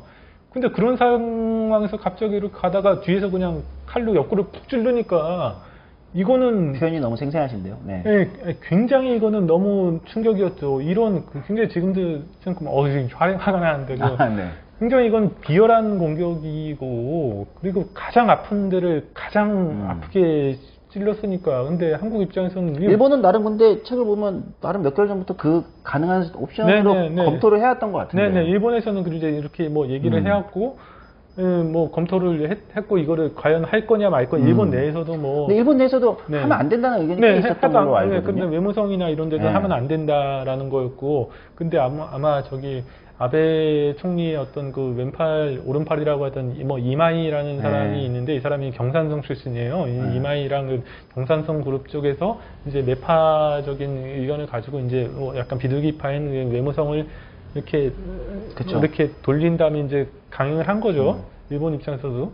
근데 그러고 나서는 한국에서는 이게 뭐냐, 일본이 다시 이제 한국의 우리의 그 어떤 경제 발전의 힘줄을 끊고 한국을 다시 옛날처럼 복속시키려고 하는 뭐 약간 그런 게 아니냐라고 근데 우리는. 그건 좀 관해석이잖아요. 네네. 사실은. 그렇게 이제 근데 사실 그때는 그 지금 얘기하지만 386들이 네. 그때 586 정치인들이 그런 식으로 이제 많이 얘기를 했고, 그런 어떤 인식 기반에 기초해서 나중에 또 말씀드리겠지만 일본이 이렇게 하는데 우리도 견딜 수 없다라면서 또 지소미아의 어떤 이제 지소미아로 가야 될 것 같아요. 네, 그런 쪽으로 이제 그 대응을 하게 됐는데, 제 입장에서는 그게 뭐 일본이 한 거는 굉장히 그거는 그냥 비열하고 잘못된 행동이고, 아마 일본도 지금은 후회하고 있을 거고, 네. 또 지금은 바이든 행정부가 들어오면서 어떤 그 반도체 공급망에 대한 그 중요성이 굉장히 커졌기 때문에 지금 그거를 설명할 수 있는 방법이 없어요. 근데 걔는 일본도. 근데 그때는 굉장히 우리도 진지했고, 이제 386 저기 우리 형님들은 이래서 일본이 다시 뭐 히틀러의 길을 가고 있다라고 하면서 다시 한국을 침략할 거라고 막 이렇게 막 얘기를 하면서 약간 전국적으로, 그리고 또 이제 뭐 이렇게 오버가 되면서 뭐 어느 측면에서는 뭐 정당한 오버기도 하지만, 그러면서 이제 지소미아를 우리가 이제 뭐 치닫게 되죠. 근데 사실 뭐 일본이 이제 뭐 이 과정의 맥락이 뭐 여러 이제 우여곡절이 있어서 일본이 그렇게 하고 한국이 뭐 여러 가지로 좀 불매 운동 뭐 시민들이 하고 뭐 여기까지는 사실은 있을 수 있는 얘기잖아요. 근데 이제 지소미아 종료 요 얘기로 가면서부터는 이건 국면이 달라지는 거 아닌가요? 사실 그렇죠. 논의의 국면이 네네. 아까 이제 제일 처음에 우리가 이 북라이브에 제일 처음으로 했던 얘기로 돌아와서 거기서부터 이제 중국에서부터 뭐 이런 문제들에 다 엮여 있는 문제가 되는 거 네, 아닙니까? 그렇죠. 한일 간의 문제가 아니라 이건 동아시아 어떤 외교안보 체제의 어떤 그렇죠. 되게 중요한 문제로 넘어갔는데 한국이 먼저 꺼냈단 말이에요. 그리고 제가 알기로는 그 얘기를 공식적으로 먼저 제기한 건 정의당의 심상정 전 대표로 알고 있는데 진보정당에서 또 먼저 가능한 일인지는 잘 모르겠는데, 네, 어쨌든. 네. 뭐 정의당 입장에서는 뭐 약간 뭐 그 한국적인 논리로 보면은 뭐 맞는 얘기예요. 어떤 우리를 뭐 그때 일본이 그 어떤 수출 규제 조치를 하면서 한국을 뭐 믿을 수 없으니까 뭐 이렇게 조처를 취한 나라한테 어떻게 믿고 이제 군사정보를 주냐라는 얘기를 했는데, 근데 저는 그 결정이 그렇게 보면 한국 입장에서는 어떻게 보면은 그 한국의 7천량 있잖아요. 그 원균이 하고 이제 그리고 또 우금치 같은 적이라고 하는데, 그 잘못된 전쟁터에 우리가 들어가가지고 병력이 들어갔다고 저는 생각을 하는 건데, 왜냐면은 이게 기한이 정해져 있는 거잖아요. 그게 네. 이제 11월 이제 석 달 동안에 이제 이 11월 23일까지가 기한이 3개월 동안 정해져 있는데, 이 3개월 동안에 우리가 이 지소미아 카드를 내밀면서 일본이 취했던 어떤 7월 1일의 그 어떤 비열한 조처를 우리가 이제 철회를 시켜야 되는 거잖아요. 네, 철회를 시켜야 되는데, 일본 사람이 아까 우리 대표님 그 얘기 하셨는데, 일본 사람, 우리 한국 사람이 이렇게 싸우다가도 서로 막 기분이 나쁘잖아요. 그러면은 개새끼 새새끼 하다가도 또 다음날 그러니까 연락해서 술 먹고 막걸리 한잔, 야 그럼 내가 했잖아, 뭐 그게 아니고, 그럼 또 이렇게 어울려 지내잖아요. 일본 사람은 이렇게 하다가 서로 조심하는 이유가 딱 한 번 해가지고 서로 이렇게 심한 얘기를 선을 훅 넘잖아요. 그냥 그걸로 끝이죠. 안 보죠. 그러니까 일본 그 좌파에서 섹터가 그렇게 많은 게, 이 사람이 이렇게 싸고 오늘 이렇게 싸고 내일은 저렇게 싸고 막 그러다 보니까 100명 있으면은 뭐 100개가 있어요. 100개, 그렇게 되는 거예요. 그러니까 그렇죠. 일본 입장에서는 너무 이게 해가지고 딱 일선을 그은 거기 때문에 이게 이렇게 쉽게 이게 회복이 안 됩니다. 근데 지금까지도 회복이 안 된 거잖아요. 아베 입장에서 이제 그냥 찔렸는데, 우리 입장에서는 그때는 그랬고, 우리가 했는데 이게 좀 잘해보자라고 이제 일본 기준에서는 그게 안 되는 거예요. 그렇죠. 어떻게 이렇게 민족론으로 보면은. 그런 상황에서 또 이 문제가 뭐냐면은, 어쨌든 간에 미국 입장에서는 어쨌든 부상하는 중국에 맞서가지고 미국, 일본, 한국 크로스 해가지고 어떤 삼각 동맹의 협력의 어떤 그 큰 틀을 만든 건데, 여기서 한일 간에 어떤 문제가 있다 그래서 한국이 이거 안 해 그러면은 미국 입장에서 봤을 때 굉장히 곤란하죠.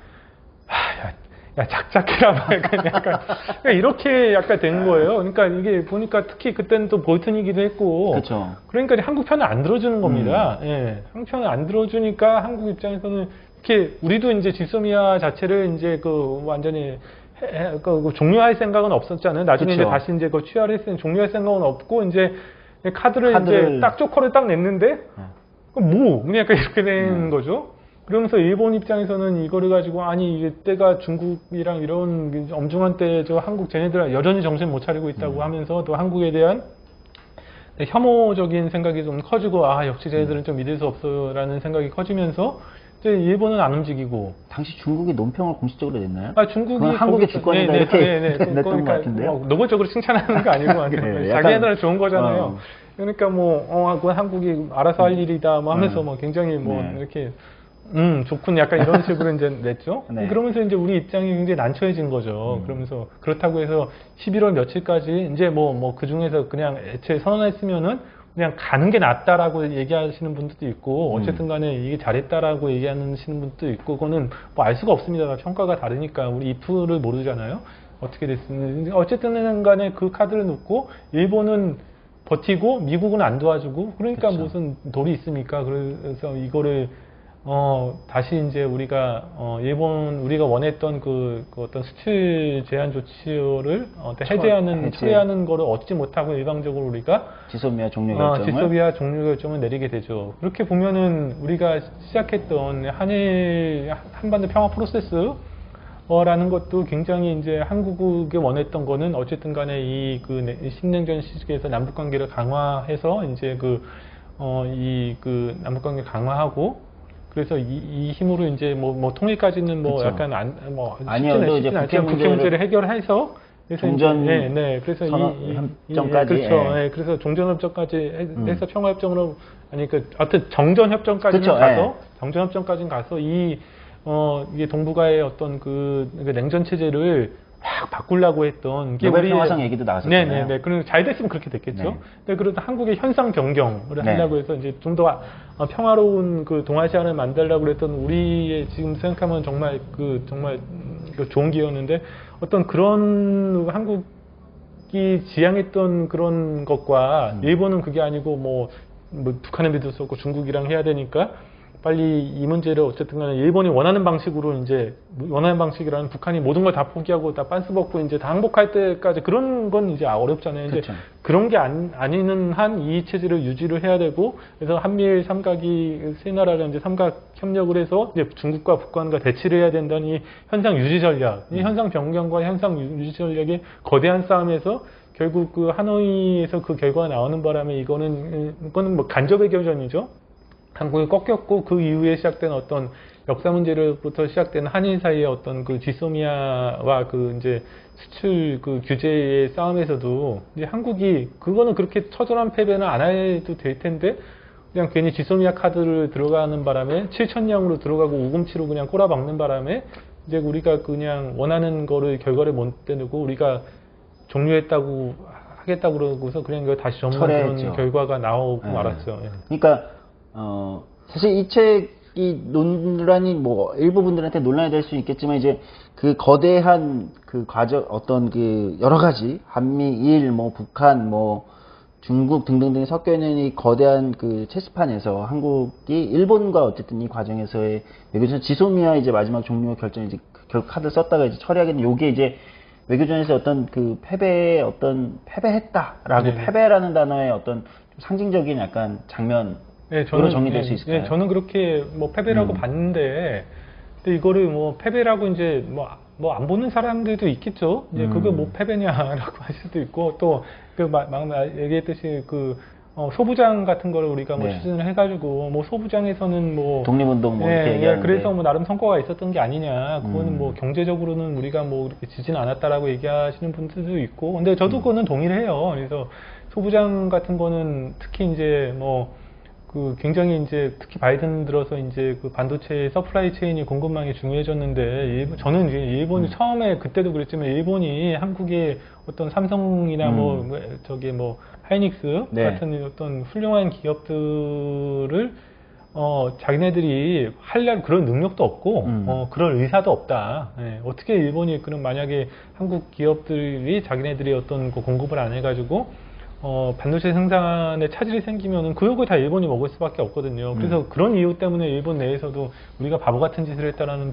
비난 여론도 많이 나왔고, WTO로 가면 진다라는 얘기도 많이 네. 나왔고, 그래서 우리가 이제 소부장으로 대응을 했는데, 뭐 그거를 성과를 또 보면은 또 이제 그때 세 가지 물질이었잖아요. 근데 세 가지 물질을 보면은 뭐 그 에친가스, 뭐 고순도 브라스소는 좀 이렇게 나름 극복도 했지만 다른 두 가지 물질은 극복이 잘 안 되기도 하고 약간 뭐 그렇지만 뭐 어쨌든 간에 뭐 일본도 말은 그렇게 했지만 실질적으로 이걸 수출을 뭐 안 하진 않았고 네. 그래서 말로만 했지 뭐 체제로 꺾진 않았고 우리도 뭐 나름 대응을 해서 근데 경제전으로 보면은 무승부죠. 네. 근데 제가 얘기했던 어떤 이런 그 거대한 외교전이나 이렇게 보면은 사실 그게 네네네. 중요한 문제겠죠. 네. 뭐 시간이 뭐 순식간에 한 시간이 지났는데요. 어떤 뭐 질의응답 과정도 있고 뭐 아직 끝난 건 아니니까요. 네. 그러면 이제 제가 이제 결국 이 거대한 이 외교전에서 이제 드는 고민은 그런 건 있어요. 그러면 이제 어떻게 해야 되냐. 이제 지금 시점에서부터, 어쨌든 동아시아에는 이제 기자님 얘기하시듯이 신냉전 체제라는 것이 이미 뭐 누가 봐도 명확하게 자리를 잡아버린 거고. 네네 중국이 그렇게 그렇죠. 네네. 미중 간의 이것은 어쨌든 그것이 뭐 예정된 전쟁까지는 아니더라도 어쨌든 이 갈등 구조는 어쨌든 가장 핵심적인 갈등 구조로 지금 존재하는 거 아닙니까? 네, 그렇죠. 뭐 한국은 어쨌든 이 거대한 이 구조 안에서 이제 뭐 한반도 평화 프로세스든 제2차 한반도 평화 프로세스든 아니면 한일 관계든 역사가 문제든 경제 문제든 또는 중국과의 문제든 사실 이 안에서 풀어가야 되는 거잖아요. 그렇죠. 현명한 또는 지혜로운 어떤 전략이라는 건 어떤 포인트를 우리가 고민해야 될까요? 이게 굉장히 그게 어려운데 제가 이제 그걸 아는 적이 아니는데 네. 그러니까 보면 이렇게 두 가지가 있잖아요. 하나는 북핵이고 하나는 대중이잖아요. 이제 북핵이고 대중인데 이제 어쨌든 간에 그 바이든 행정부가 들어와서 이제 북핵 정책 같은 데에서는 뭐 우려했던 거와 달리 6.12 그 싱가포르 공동성명을 그거를 이어간다고 했고 또 사이측 판문점 선언도 이제 이어간다고 얘기를 했어요. 그러면은 굉장히 어떻게 보면은 한국 입장에서는 최선의 외교를 다한 거죠. 바이든 행정부 들어서서. 근데 그거는 북핵 문제는 한국도 중요하지만 한국도 중요하지만 그러니까 미국이랑 이제 그러니까 북한의 입장이 중요한 거잖아요. 그래서 이제 미국이랑 북한이 서로 이 문제 해결과 관련해서 네가 가라 하와이 뭐 이러면서 이제 네가 먼저 움직여라, 네가 움직여라 그러면서 지금 진전이 없는 상태이기 때문에 이거는 한국 혼자 어떻게 뭐 문제를 푼다고 해서 이제 풀기가 좀 약간 어려운 문제. 그래서 한국 입장에서 미국을 설득해서 네.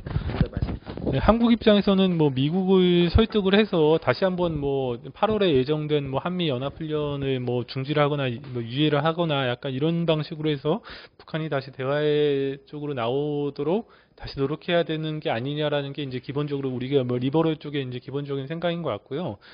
그거는 이제 뭐 쉽진 않죠. 다시 이제 근데 뭐 북한이 또 다시 한번 나올 것이냐 이게 또 쉽지 않은 문제고 근데 문제는 대중인 것 같아요. 이제 다시 이제 바이든 행정부가 되면서 대중 정책을 어떻게 할 것인지라는 이제 트럼프 행정부 때는 어떤 의미로는 중국도 중요했지만 북한이랑 열심히 했는데 지금 바이든 들어서는 북미가 움직일 것 같지 않고 그러면 대중에서 어떻게 하느냐라는 문제인데 어렵죠. 근데 지금 약간 뭐 변한 것 같은 게 한국 내 여론 같은 경우도 우리가 신장 위구르 뭐 인권 문제라든지 홍콩에서 우리가 다 보고 있잖아요. 홍콩 진짜 장구경과 우리 임청아의 도시가 저 옛날에 저는 세대가 비슷해가지고 그래서 굉장히 그 천밀밀 보면서 그 칸톤 도로라고 해서 그 여명이 타고 가는데 뒤에 장만옥 태우고 굉장히 그 홍콩에 대해서 우리가 굉장히 좋아하고 뭐 그랬던 도시가 정말 그 중국이 이렇게 뭐 굉장히 지금 그 이제 숨 막히는 그런 사회가 되고 있고 또 대만을 가지고 뭐 엄청 위협을 하고 있잖아요. 그래서 뭐 대만은 뭐 침공을 하느니 마느니 뭐 그런 얘기가 나오고 있어서 이제 대중정책 측면에서도 뭐 한국 사람들도 굉장히 아까 사위라고 하셨는데 전에처럼 중국 좀 이상하다라고는 생각이 조금 이제 하기 시작하게 된 것 같아요. 굉장히 높은 것 네네네네. 같은데요. 그러니까 젊은 층에서는 제가 볼 때는 이 아까 얘기한 지금 네네. 민주주의 문제나 이런 것들 때문에 네네. 중국 어쨌든 시진핑 이후에 네네. 그런 문제가 지금 강화되고 있는 거고 굉장히 센 네네. 것 같은데. 네, 그러니까 그런 것 속에서 근데 이전에 한국이 정부가 취하려고 했던 경제 문제가 중요하니까 미중 간에 나름 좀 밸런스를 잡으면서 이렇게 하려고 했는 거에서 이제 여론적으로 중국이랑 잘 지내고 싶은데 중국이 저러면은 뭐 홍콩 그렇게 되고 대만 그렇게 되고 그 다음은 어디겠냐라고 다 우리가 생각할 수밖에 없잖아요. 그래서 약간 한국이 뭐 그런 우리가 전통적으로 취했었던 밸런스 전략에서 약간 뭐 그러니까 미일이 요구했던 방향으로 약간 약간 추세적으로 이렇게 수렴돼 가지 않느라는 그런 느낌이 들어요. 그리고 어디서 알 수 있냐면 왜 5월 21일에 한미 정상회담에서 이제 대만 해협 문제를 우리가 정상에서 언급했잖아요. 그런 거를 보면은 그쪽으로 수렴해 가는 게 아닌가 싶고, 근데 그렇게 되면은 뭐 과연 중국은 우리가 좋을까라는 거에서 굉장히 뭐 복잡한 생각을 하게 되죠. 근데 일본에서도 이제 그렇게 우려를 많이 해요. 그래서 제가 뭐 그 최근에 뭐 어젠가요 그 뭐 마인신문 사설을 보니까 굉장히 비슷한 우려를 하면서 이 어떻게 하면 좋냐 그런 일본 나름의 고민을 얘기를 하더라고요. 이제 뭐 답이 뭐 어떻게 하면 좋겠냐 그래 답이 안 나오고 있는데 아무튼 그런 상황인 것 같아서 이제 오히려 뭐 바이든 되면서 근데 북핵은 잘 안 움직이니까 대중 정책 쪽에서 한국의 어떤 뭐 나름의 뭐 밸런싱 전략이 중국이 정말 얘가 폭주가 시작이 되고 이제 바이든이 대중 정책을 이렇게 약간 뭐 엄혹하게 가니까 결국 동맹이 미국이니까 그쪽으로 수렴이 되는 방향으로 나갈 것으로 보인다라는 정도만 제가 얘기를 네. 하겠습니다. 네, 중간에 잠깐 마이크가 저희가 쓰는 마이크에 약간 문제가 있어가지고 아마 고주파음이 좀 들렸을 겁니다. 그래서 마이크를 지금 원래 2개짜리 마이크를 쓰고 있다가 하나짜리로 교체해가지고요. 이제 이게 번갈아 가면서 마이크를 잠시 이제 써야 될 것 같은데요. 아마 소리는 이게 더 깨끗하게 들릴 수는 있을 것 같습니다. 저희가 이제 책에 관련된 얘기를 거의 1시간 10분 정도 좀 숨도 안 쉬고 얘기한 것 같아서, 네, 잠깐 숨을 고르시고요. 질문 받도록 하겠습니다. 아마 이제 한 30분, 28에서 30분 가까운 분들이 계속 이제 보고 계셔가지고, 질문을 좀 받도록 하겠습니다. 질문 있으시면 댓글로 남겨주시면 좋을 것 같습니다.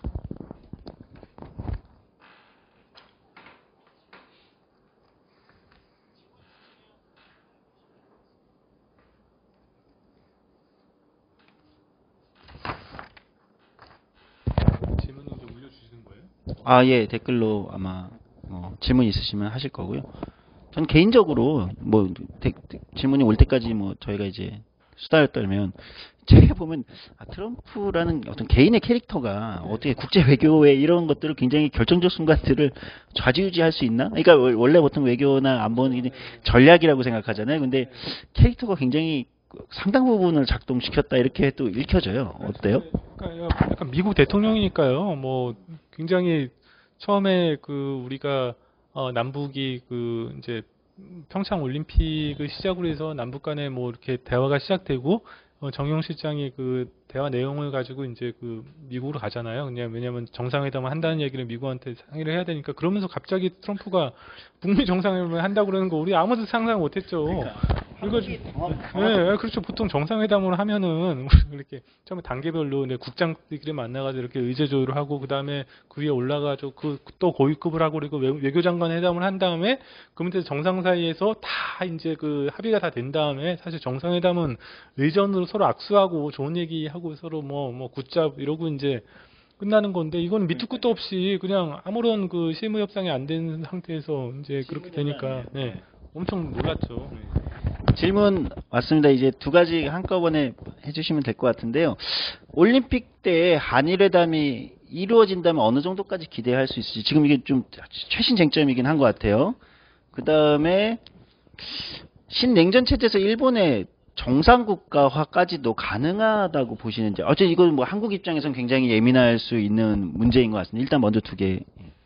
올림픽은 제가 보면은 이제 오늘 제가 그 기사를 썼는데 그 지금 이제 한일이 그 경쟁 뭐 지금 싸우고 있는 게 뭐 문재인 대통령이 가면은 이제 스가 총리가 이제 며칠 전 기자회견에서 뭐 대통령이 오신다면 정중하게 외교상 뭐 의리에 따라 정중하게 맞이한다 이렇게 얘기를 했잖아요. 그러니까 만나긴 하는 거예요. 근데 만나긴 하는데 어제 그 교도통신 기사를 보면 한국은 1시간 정도 하자고 얘기하는데 일본은 그냥 다른 사람들 만약에 15분만 한다. 이게 무슨 예속 논쟁 비슷하잖아요. 무슨 뭐 3년상은 치를 것이냐, 2년상은 치를 것이냐, 15분 회담을 할 것이냐, 1시간 회담을 할 것이냐 이런 거 가지고 얘기를 하고 있는데 그 예속 논쟁이 그냥 예속 논쟁이 딱 아니잖아요. 그게 다 의미가 있는 건데 이제 15분 한다는 건 이런 얘기입니다. 그러니까 그러니까 한국이 그 일본이 원하는 건 아까 얘기했던 그 강제동원 피해자와 위안부 문제에 있어서 한국이 어떤 일본이 납득할 수 있을 만한 어떤 해결책을 좀 제시를 해주면은 일본 입장에서도 아 그러냐 그러면 이제 진지하게 1시간 정도 이제 회담을 할 수가 있는데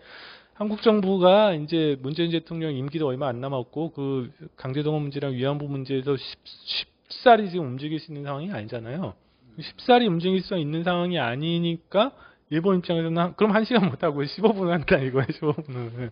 근데 한국 입장에서는 대통령 곳까지 가는데 코로나19 코로나19 상대 곳까지 가는데 15분 그냥 다른 사람들도 이제 오는 정상들도 없어요. 이제 마크롱이 오는 거예요. 마크롱이 왜냐면 다음 파리올림픽이 있으니까 마크롱만 하고 문통 두 분밖에 안 오는데 다른 사람들이랑 나래비 세워가지고 15분밖에 못 한다 그러면은 그 어떻게 가겠습니까 대통령이 못 가죠. 근데 일본 입장에서는 1시간 하려면은 뭔가 해결책을 가지고 와라 그러는 거고. 그렇죠. 그냥만 얘기하다 해결책 갖고 오면 1시간 하는 건데 우리는 해결책은 없이 1시간 하자 그러니까 일본이 그럼 15분만 하자. 이렇게 되는 거니까 이 문제가 해결이 안 될 것 같아요. 그래서 저는 그래서 뭐 예상하기는 힘들지만 이제 빠그러질 수도 있을 것 같아요. 외교부 입장에서는 정상이 코로나19에 거기까지 가는데 15분만 하라고 어떻게 정상을 가라고 합니까? 이제 실무자 입장에서 생각해보세요. 사장님 뭐 어디 가는데 말이 안 되잖아요. 그런 입장이고, 근데 일본 입장에서는 만나주는 것만 해도 일본 입장에서는 어떻게 보면은 그 양본데 이거 그렇다고 1시간 만나주면 또 그 스가가 욕먹잖아요. 아무것도 한국이 내미는 거는 아무것도 없는데 너 만나주면 이제 스가도 가을에 이제 중의원 선거도 해야 되고 이제 자민당 총재 선거도 해야 되는데 한국에 결국 당한 거 아니냐 그러면 이제 할 말이 없으니까 1시간 또 안 해줄 거라고요. 그래서 15분이냐 1시간이냐 논쟁으로 이제 둘이 눈싸움을 하다가 결국 어느 쪽이 꺾이지 않는 한 그냥 파토가 날 것 같다. 라는 게 제 예측입니다. 그래서 파토가 날 수도 있다. 왜냐하면 이게 15분과 1시간이 그냥 예속 논쟁이 아니고 그 나름의 그 아까 말씀드렸던 그 한일 간의 그런 거대한 그런 문제들이 여전히 해결이 안 되고 있고 그거를 상징하는 거기 때문에 그렇고요. 근데 이번에 정상국가가 가능할 거냐라는 질문은 굉장히 이제 이거는 어려운 질문인데 이건 결국 이제 일본이 평화헌법 구조를 개정을 해서 다시 이제 뭐 마음 놓고 이제 전쟁을 할 수 있는 나라가 될 거라는 질문이잖아요. 근데 이거는 저는 이렇게 생각하는데 일본이 아마 한 50년이나 이제 한 세기, 100년 정도 어떤 큰 어떤 타임 스팬에서 보면은 이제 그런 식으로 이제 나갈 수밖에 이제 없을 것 같아요. 이제 전쟁에서 이제 진 다음에 이제 그 시간이 뭐 많이 뭐 지금 80년 가까이 흘렀잖아요.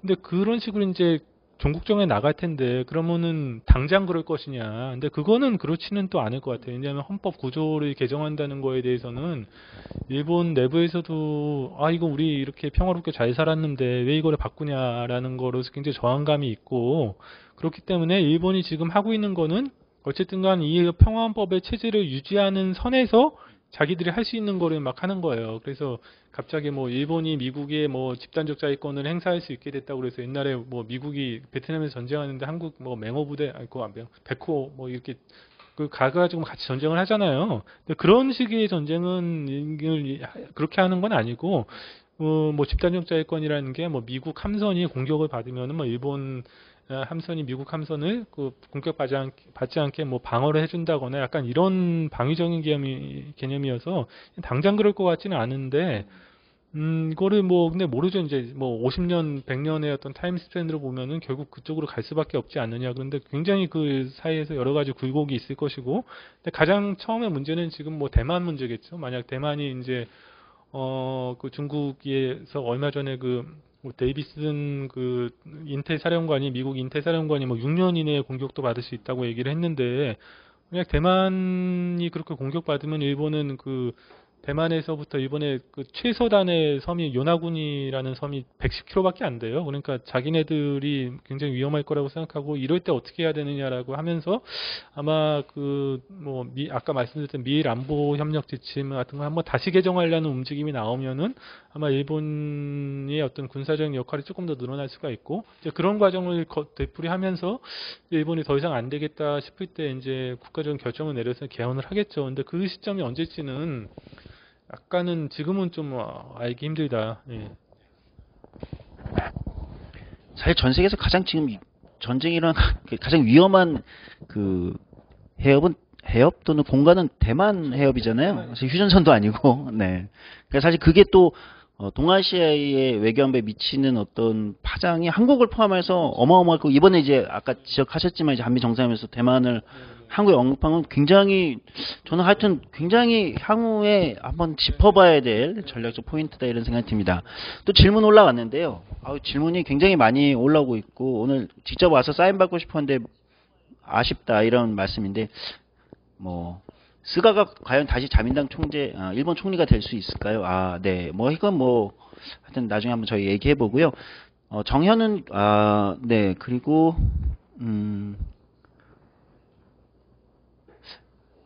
또 한 분이 이제 지역 다자 체제라든지 통상 문제라든지 일본도 우리나라와 상대를 안 할 수가 없을 텐데 앞으로 계속해서 이런 아젠다가 있을 텐데 내년까지 과연 미룰까? 그러니까 아까 파토가 날 가능성이 있다 이런 거에서 뭐 이제 약간 이견을 제시해 주신 거고 요거는 뭐 굳이 답변보다는 이제 뭐 예, 모르는 거죠. 예. 그다음에 이찬양 님이 김대중 오부치게이조 선언 때까지만 해도 일본 정치권의 이제 보수 본류 보통 우리가 일본에서 얘기하는 보수 본류, 보수 리버럴한 분들 있고 반성도 있고 뭐 좋은 관계 가정했던 중심이었는데 지금은 바뀐 거 아니냐. 일본의 보수 본류가 사실은 이미 아베 등장 이후에 자민당이 바뀐 거 아니냐. 이제 이런 상황에서 이 상황 인식을 한일 관계가 악화된 측면도 있는 거 아니야 이런 것들이. 그래서 한국도 좀 정확한 상황 인식과 유연한 대일 외교를 할 필요가 있지만 일본도 그러니까 과거에 이제 보수 본류의 어떤 이런 오부치게이조처럼 동아시아 주변 국가의 친선관을 중시하는 온건 보수가 다시 좀 중심을 잡아야 되는 거 아닌가. 그러면 좀 의미가 있지 않겠니까. 이런 지적하는데 이건 한번 어떻게 보시는지. 제가 이제 특파원 생활을 할 때 제가 이제 전에 이 책 전에 쓴 아베는 누구인가라는 책에 썼는데요. 일본에서 얘기를 하다 보면은 80대 할아버지들이랑 얘기할 때가 제일 편해요. 80대 할아버지들. 그 할아버지들 그냥 뭐 오해긴잡으로 저희 인터뷰하는 너무 얘기 들으면 너무 얘기가 좋고 다 맞는 말씀하시고 저희가 무슨 얘기하면 그래 일본이 잘못했다고 그러고 이게 굉장히 얘기가 편하고 얘기도 술술 잘 풀리고 그리고 또 이게 뭐죠 히로시마 시장을 했던 히라오카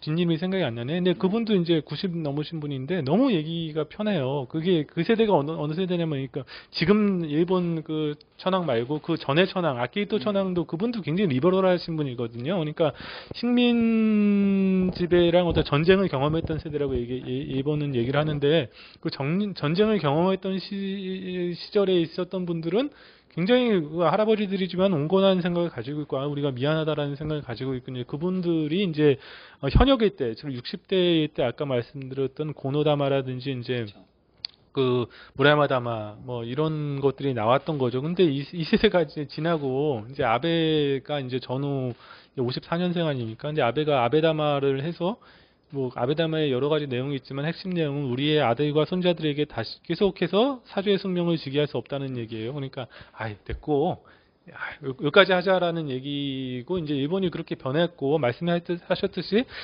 지금 보수 본류를 했던 그런 리버럴한 그 정치 체제의 어떤 그를 하는 그 적자가 파벌상으로 봤을 때는 기시다 후미오입니다. 그렇죠. 예. 근데 히로시마에 있는 기시다 후미오 상이 있는데 이 아저씨가 박력도 약하고 그래서 이제 뭐 전혀 힘을 못 쓰고 있고 지난번에 이제 또 총재 선거에서 이제 졌잖아요. 네. 근데 스가 상으로 갑자기 힘이 합쳐지면서 안 되고 다음에도 안 될 것 같아요. 안 될 것 같기 때문에 말씀하셨듯이 이제 일본 사회가 이제 더 이상 이제 한국에 대해서 그런 이제 활력이 없고 그래서 보수 본류가 방류가 되고 방류가 본류가 된 게 어느 시점부터 이제 그렇게 이제 변했는데요. 이제 그런 거를 직시를 하면서 뭐 그래도 이제 한국 입장에서는 좀 약간 사죄를 해주고 좀 그 반성적인 역사인식과 이제 그 평화헌법을 그 존중하는 일본과는 우리가 친하고 싶잖아요. 뭐 왜 그 안 친할 이유가 없잖아요. 이게 평화헌법을 소중히 생각하고 반성적인 역사인식을 가진 일본과는 안 친해질 이유가 없는데 이제 그런 시대가 이제 지나서 제가 그래서 이제 그 전의 책에서 이런 상황을 뭐 신냉전이랑 덧붙여서 구조적 불화의 단계에 접어들었다라고 얘기를 했는데 그런 의미에서 굉장히 어렵죠. 그러면 한국 사람들이 이제 포기하고서, 아, 쟤네들 어차피 안 되니까, 이제 우리가 이제 어떤 역사적 요구를 접느냐. 또 우리도 또 그게 또 아니잖아요. 이제 계속 사과받고 싶고, 계속 쟤네들이 반성해 줬으면 좋겠고. 그러니까 이제 어려운 거죠. 예, 어려우니까 어려운 것 같아요. 예. 그리고 아까 이제 지나간 그 다음에 또 질문인데, 문재인 대통령이 이제 위안부 판결 때 이제 곤혹스럽다? 아니, 정확한 제가 워딩이 저는 기억이 잘 안 나는데, 어쨌든 그 유사한 발언이 있었는데, 어떻게 해석해야 되니까 사법 판결에 대한 뭐 이제 좀 압력 또는 뭐 어떤 곤혹스러움을 표현한 거냐, 아니면 이제 데일 메시지인 건가, 이제 이런 측면에. 그 얘기는 이제 문재인 대통령은 제가 이해를 하기로는 어쨌든 간에 한일 관계 이렇게 망가져 있잖아요. 아마 문 대통령이 여러 가지 성과도 있고 여러 가지 뭐 잘못하신 부분이 있는데 아마 한일 관계가 이렇게 망가진 채 자기가 이제 이거를 어떻게 회복의 어떤 계기를 못 잡고 다음 사람한테 물려주는 거에 대해서 상당히 저는 정치적인 부담이 그분이 있으실 거라고 생각을 합니다. 그러니까 문 대통령한테는 한일 관계가 아픈 손가락일 거라고 생각을 하는데 그래서 이제 특히 이제 강제동원 문제에 있어서 현금화를 하면 안 된다라는 거하고 이제 이 얘기 현금화는 바람직하지 않고 위안부 판결이 곤혹스럽다고 얘기를 했죠. 그게 이제 대의 메시지 차원에서 내가 이렇게 좀 여기에 대해서 노력을 할 테니까 일본도 좀 호응해 달라라는 메시지를 전했다고 봐요. 근데 이 말씀 하시기 전에 이제 작년 국면을 보면은 한중일 3개국 정상회담을 이제 한국에서 하는데 스가 총리가 좀 왔으면 좋겠다라고 해서 그때 기억나시죠? 박지원 우리 네. 국정원장도 가시고 그때 김진표 이제 한일위원회 회장도 가시고 그래서 우리가 뭐 도쿄올림픽은 평화올림픽으로 치르도록 도와줄 테니까 그때는 아직 김정은 위원장이 도쿄를 방문해서 그런 카드도 있었으니까 그런 카드를 했는데 다 안 되고 그런 때 문제가 있고요. 또 이제 위안부 판결은 조금 강제동원 판결은 다른 측면이 있습니다. 근데 위안부 판결은 강제동원 판결은 이게 상대가 기업이잖아요. 그렇죠. 기업인데 이거는 위안부 판결은 상대가 그냥 국가니까 이제 한 국가의 어떤 재산을 강제로 이거를 압류를 하는 건 이건 굉장히 공격적인 행위여가지고 이게 옛날 같은 전쟁이 날 수도 있는 그런 굉장히 그런 행위거든요. 근데 국가를 상대로 한 재판에서 그런 일이 나면은 피곤하니까 이제 국가 면제, 이제 주권 면제라는 그 국제법 관습법상 원칙을 둬가지고 그냥 국가가 상대인 거는 이제 판결을 안 해버리거든요. 근데 또 이제 굉장히 1월 8일에 날 판결이 나왔는데 굉장히 그 판결문을 읽으면 굉장히 정의로운 판결인데 한국 사람을 약간 비난하기도 쉽지 않습니다. 근데 또 이게 실질적으로 외교에 너무 큰 부담을 주니까 그런 측면에서 이제 곤혹스럽다라고 얘기를 하신 측면도 있지 않나. 예, 문재인 대통령이 직접 안 물었어요. 모르겠는데, 그런 것 같습니다. 그러니까, 네, 저희가 한 1시간 반 정도 지금 이야기를 했고, 중간에 마이크하고 화면이 약간 흐려지긴 했는데요. 모든 얘기를 다 할 수 없습니다. 왜냐하면 책을 사서 보셔야 되기 때문에. 네. 지금 한 얘기들보다 훨씬 재밌고, 또는 또 굉장히 곤혹스럽고 고뇌하게 만드는 어떤 이야기들이 정말 많이 담겨져 있는 책이거든요. 제가 올해 읽은 책 중에 가장 박력 있게 읽은 책 중 하나라고 생각합니다. 오늘 신냉전 안일전 북라이브 지금 1시간 반 가까이 이제 또 많은 질문들 속에서 진행되는데요. 어쨌든 또 여러 가지 우리가 이제 한일 관계 또는 동아시아에서의 어떤 국제 안보 외교 과정에서의 이제 체제에서의 우리 한국의 미래 이런 것들을 이 책을 또 읽어보면서 또 고민할 수 있는 시간 가질 수 있었으면 좋겠습니다. 기자님도 마지막 인사 같은 거 말씀 있으시면. 네, 저기 아무튼 간에 너무 오늘 함께 해주셔서 감사하고 제가 이 책을 뭐 쓰면서 저도 고민을 좀 많이 했는데요. 어쨌든 간에 뭐 여러 가지 뭐 욕을 안 먹게 이제 책을 쓰는 방법도 있어요. 뭐 이렇게 여러 가지 뭐 그냥 우리가 유리하게 뭐 우리가 뭐 좋은 측면만 봐서 그렇게 쓰면은 또 편하고 이제 부담도 안 되는데 굳이 이렇게 막 정말 뭐 이렇게 쓴 거는 그래도 정말 중요한 문제인데 뭐 이렇게 좀 깊이들어서 좀 고민을 해볼 필요가 있지 않느냐라고 생각을 해서 이제 썼는데 이제 쓰고 나서 좀 약간 고민도 뭐 되고 했는데요.